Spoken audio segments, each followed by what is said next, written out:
Hi, and welcome to Talking Shop. This is EKM's look at the world of e-commerce news. It's certainly been a very, very busy month.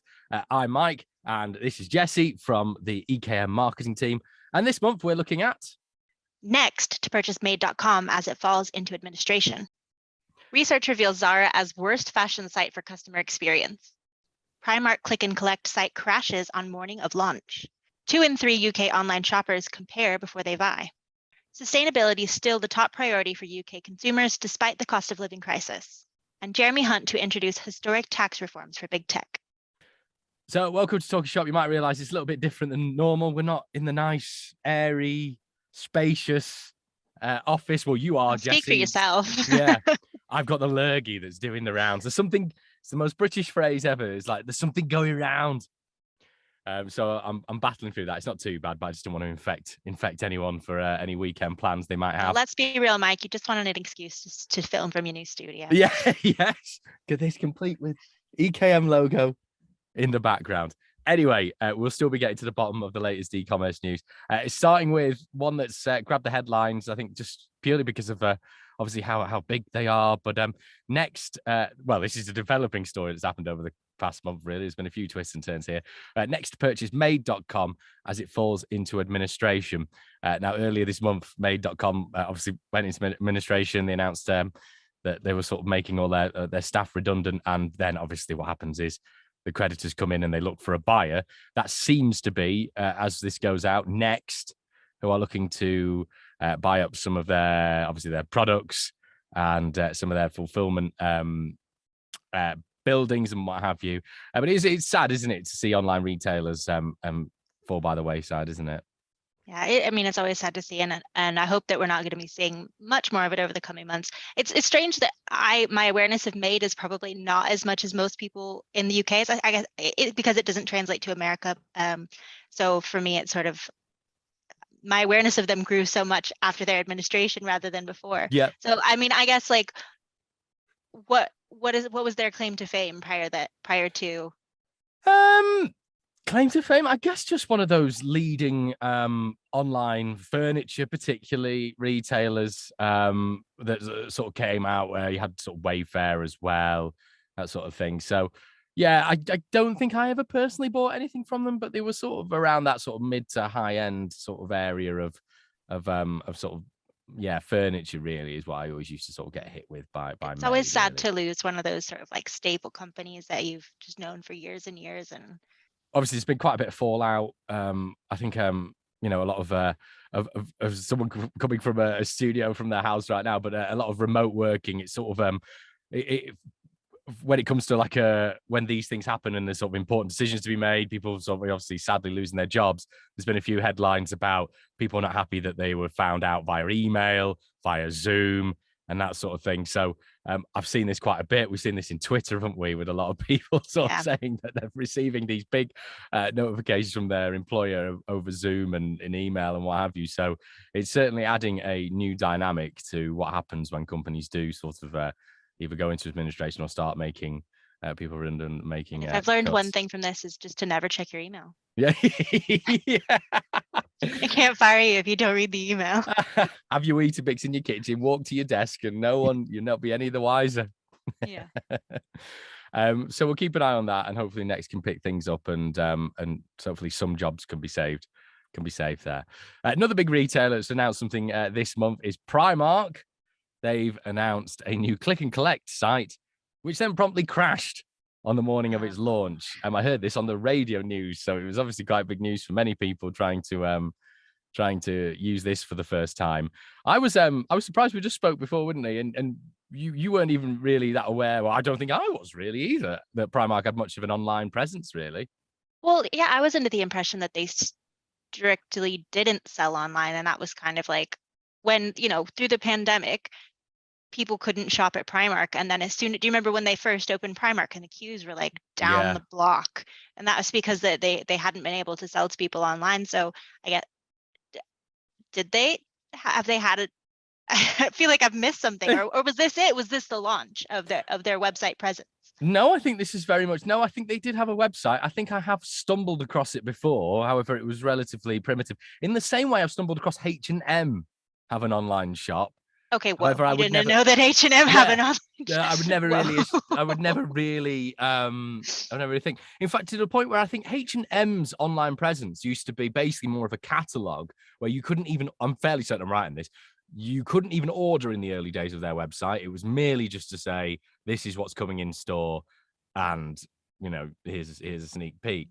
So I don't know if Primark's sort of along the similar lines, but Primark's such fast fashion that it is almost that their website couldn't even really keep up with it anyway, isn't it? Because Well, you just yeah, because they endless change supply their of new. products so frequently. There's always new things coming in. So, but I Yeah. mean, other fast fashion manages to do it. So I guess like it is possible. And as e-commerce evolves, I mean, it gets easier and easier to add new products. So I mean, realistically. Yeah, they're obviously looking at the high street and looking at their town centre and city centre shops But and it thinking seems that it didn't work out the way they were planning with this click no, and collect lock. And we've talked about it before, the rise of click and collect and its importance and like really strong place in the e-commerce market. So I'm as currently sat here right now really wishing I'd picked the click and collect option on a tie that I've ordered for a wedding at the weekend.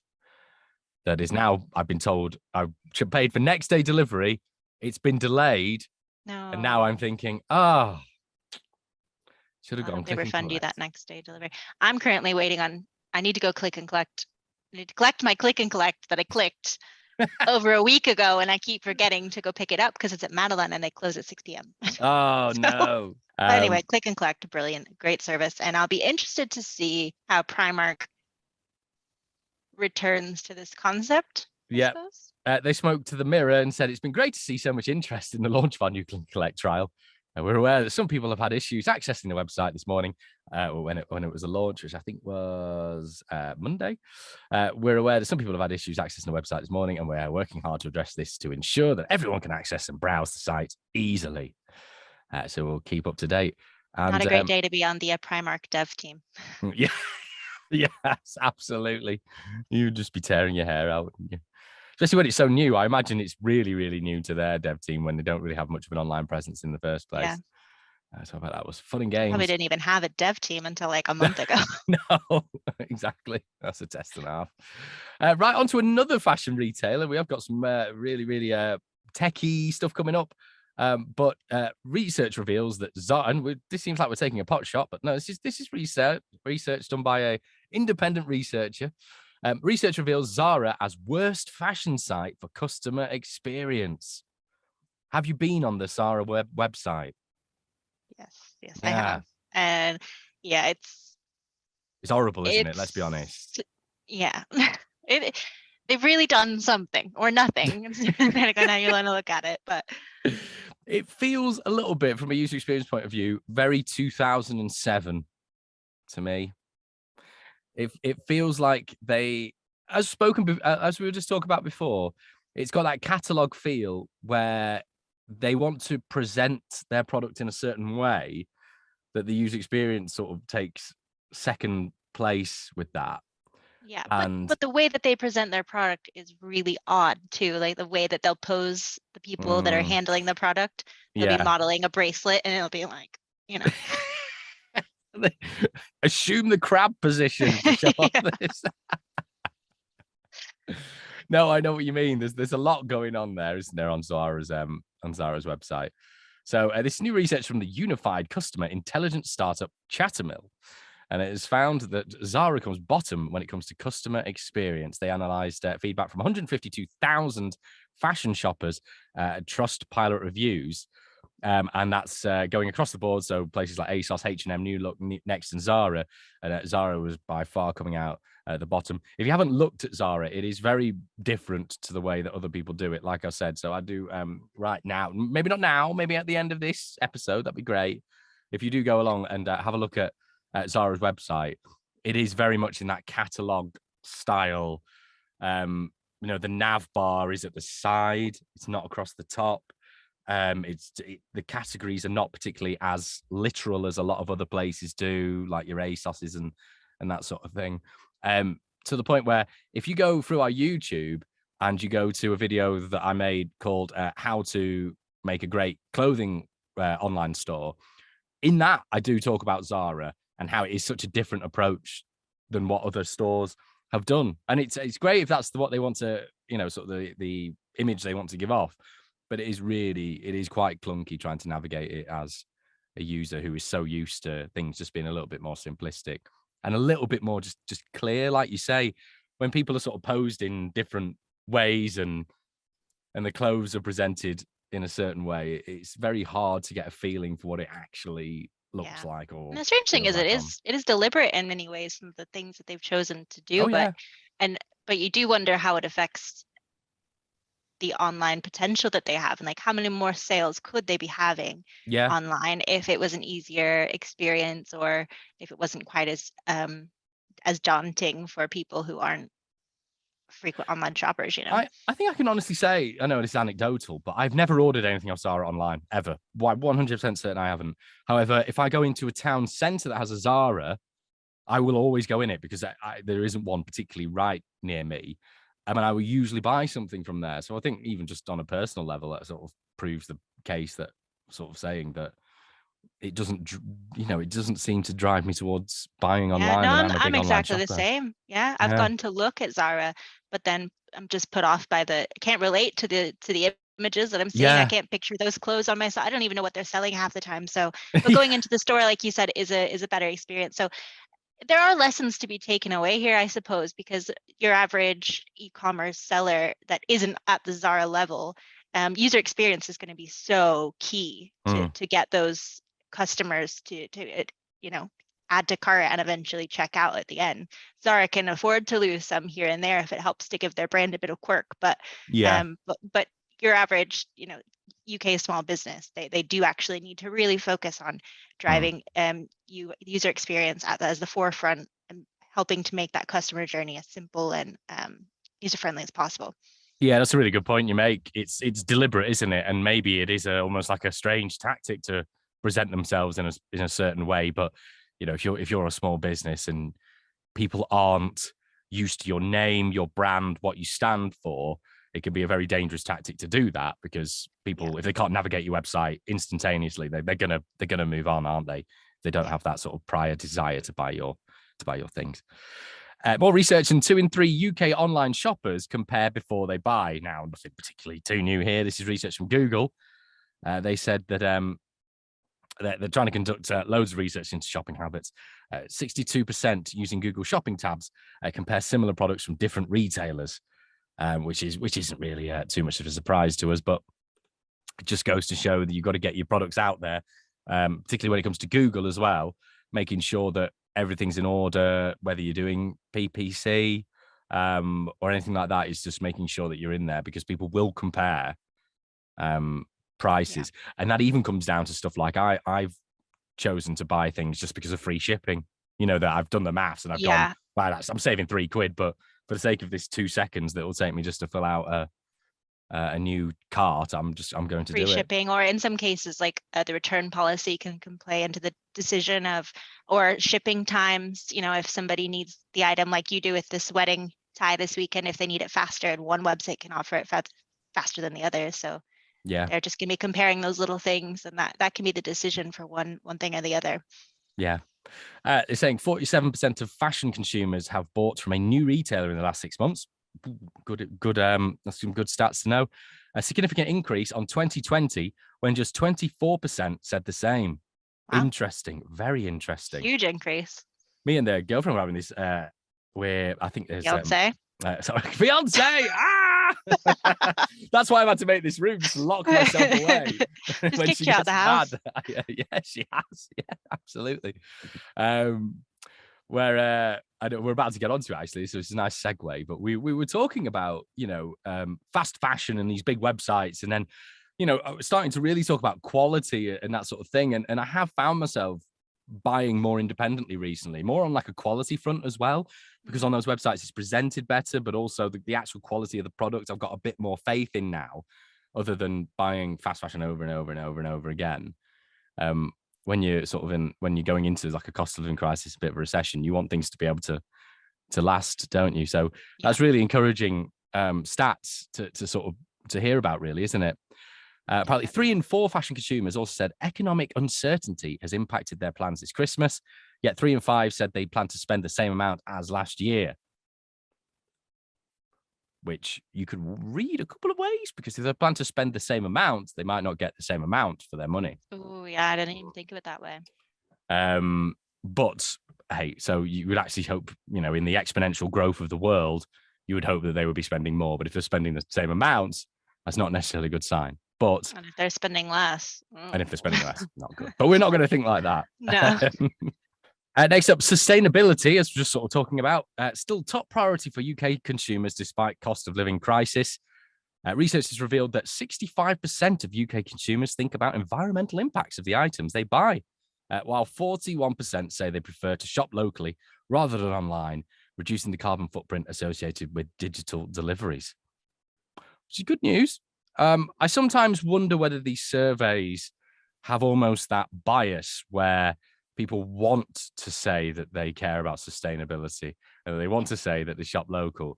But the actual reality is that they get sort of, the price tag ends up becoming more of an issue when they're actually at home and actually buying things rather than actually this being the case.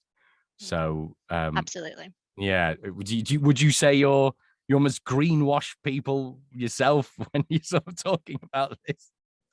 Because we all want to be more sustainable, don't we? But it's I do like to talk about how I don't use single-use plastic water bottles. I like to talk about that a lot because that is the one thing that But do you do it? So if you do it, then that's fine, isn't it? Yeah, but I'll probably make a bigger deal out of that and then turn right around and I'll buy the mayonnaise in the squeezy bottle rather than the one in the jar. I always say with this, in these sort of times where you've got these massive issues to tackle, like climate change, that sort of thing, that really, there's that element of individual responsibility where you're doing things like, single-use plastic, recycling more and that sort of thing. But the real change comes at the highest level of government by mandating things to people. So I never like this attitude where, and you see it on Twitter, they love to do it on Twitter, don't they? Where they'll start saying, yes, but you flew there. And stuff. You're lecturing people about the climate, but you flew. It's like, well, yes, you can't completely turn your life upside down and not do half the things you do. So I think there's a spot of that. People saying that they want to, whether they do or not, is another question. But I mean, it is encouraging, I suppose, that people are at least, even if they're not fully doing it, it is somewhere in their mind that they want to be. And so it's sort of like you as an e-commerce provider, or not provider, sorry, in an e-commerce website can look for ways that you can help sort of pat people on the back and say, yes, you're doing your part by shopping with us. And, look, we've got green packaging.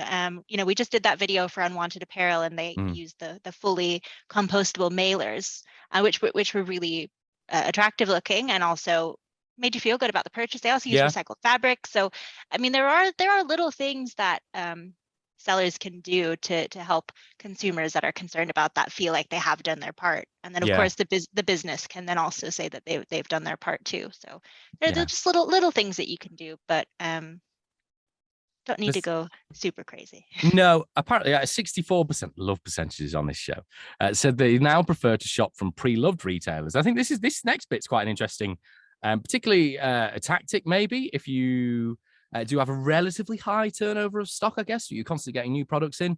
41% said that an end-of-line scheme to help recycle goods would make them spend more with a retailer. So if you have, like a clearance section on your website, maybe, or, you sort of push those things where, look, this is discounted because, we're looking to get rid of these odd sizes and that sort of thing, that can really push people, can't it, towards you being able to get rid of stock, but also, from their point of view, feeling like they're actually doing their bit and this thing's not going to go to waste and maybe they could buy it. I have never thought about that. And now it makes my shopping habit seem so much more sustainable than I used to think they were. You were just on there for the price of the clearance, but really? It just makes TK Maxx is now my sustainability haven.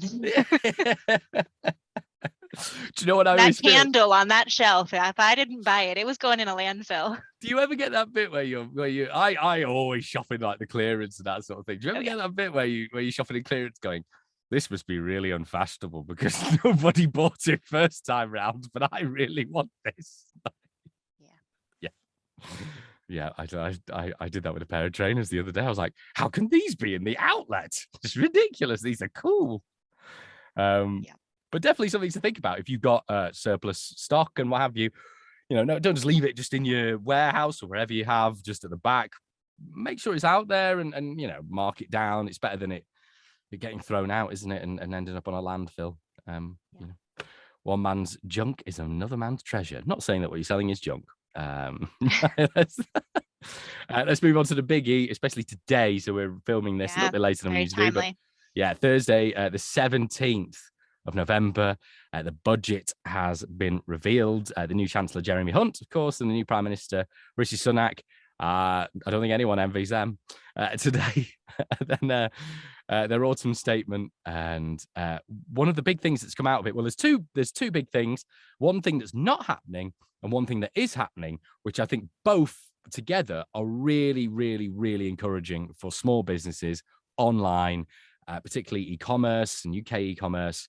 So the first is, and it's something we brought up time and time again, almost as much as the online protection bill, is the online sales tax, which has been mooted for some time, basically as an equalizer to basically equalize online retailers with your high street retailers.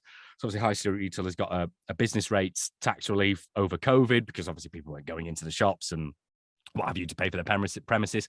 The idea was maybe to take something like that forward so it evened the playing field.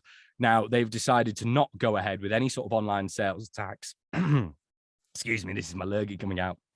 They've decided to not go ahead with any sort of online sales tax because of basically the complexities of that. What they've said is the government said, I'll quote them directly as to not have any ambiguity. Basically, this decision reflects the concerns raised about an online sales tax's complexity and the risk of creating unintended distortion or unfair outcomes between different business models. Completely can see where that comes from. It's an ever-growing thing, really, online sales and online taxation and what have you. But you could have a situation where you're sort of charging a high amount of tax for, say, a subscription service, because that would almost be like a retailer, and that's a completely different business model to, say, if you're an online clothing shop where you're buying one-time purchases, or if you are, say, ourselves, where we're software as a service and we're selling something online that happens to be sort of a product. So, what sectors are you taxing? What are you taxing them? As someone who's relatively pro taxation, it's so nuanced though, isn't it? It's not like you can say, well, here's some bricks and mortar, you're using that amount of space, then therefore it should cost X amount. It's so fluid. And then there's, of course, the argument that the internet is international. So it's, there's businesses that are trading in the UK but aren't based in the UK, or based in the UK and trading elsewhere. And then it just, like you said, so nuanced. There's so much involved in it. And it would just, Which brings us on to point two, where they have attempted, and they are going to attempt to basically put a taxation on multinational companies, so they pay a fair amount of tax in the UK. Now, that doesn't necessarily mean that's completely linked to online retailers. I mean, I'm fairly certain this is sort of aimed at your Amazons, but also your Apples, there'll be Meta will be in there, Facebook, there'll be all sorts of different sectors who obviously have offices here, there, and everywhere. They're taking online, transactions and all that sort of thing, and it's all quite, but you're talking a huge level here. What do they get taxed? What are they taking out of economies in each country? What are they putting back in? Because a lot of people sort of, you'd see it a lot, don't you? You go, how much tax is Amazon paying? How much tax is Facebook paying? But you tend to find that when people complain about people not paying much tax, it's because the system, they're probably paying the right amount of tax. It's just that the legislation's not there for them to pay more. And, for them to sort of turn around and say, all right, I want to, so a lot of these companies have actually said, we want to pay more tax. But how do you quantify that? How do you accept that money? Who do they pay that money to? If Amazon's making billions, what do they do? Oh, well, here's a pound for the United States. Here's 20p for, if that makes sense. So the budget today has revealed that there's going to be the introduction from the 31st of December 2023 of the Organization for Economic Cooperation and Developments. which is going to be historical global tax reforms to make sure multinational corporations, including big tech companies, pay the right tax in the countries they operate so the UK gets its fair share. Because I think what you find is that in a lot of those, in those cases I've sort of mentioned, a lot of them are registered in Ireland, and that sort of thing, just purely for, you know, smaller taxation reasons and what have you. So that's going to be one to look out for when there's more flesh on the bone of that one. It's going to be a biggie. Yeah, absolutely. And on that monumental note, I think it's time huge. I think is this our biggest? There's our this is our biggest talking shop we've had in a long time. I think so. Yeah. So 6 stories. Yeah. 6 stories. 6 stories. You've got groundbreaking new tax in there. We're not getting an online sales tax, so we can stop worrying about that for the time being. So something to get excited for in the next talking shop is obviously Black Friday is just around the corner. So I'm always really excited for sort of the review of how's it gone, you know, what were the numbers like, that sort of thing. So we'll definitely be able to cover that in our next one. Absolutely. We'll be looking back at Black Friday and we'll look forward towards Christmas as well and seeing what those shopping habits are doing. Right, Jessie, thank you very much. I'm delighted that we've managed to do this and I've not given you any sort of illness or cold or what have you, and I've got through this without coughing too much. Well done. Bravo. Bye. Bye.